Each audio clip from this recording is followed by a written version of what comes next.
kusikiliza kwa makini ripoti na taarifa zote zilizowasilishwa.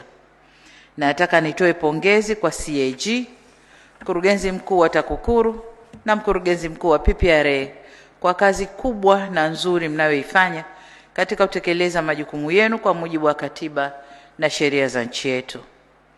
Taarifa zenu zinaonyesha mafanikio katika maeneo mbalimbali na mapungufu katika baadhi ya maeneo yanayohitaji kuangaliwa kwa umakini zaidi kwa kuchukua hatua madhubuti za kurekebisha mapungufu hayo ili kufikia malengo yaliyokusudiwa.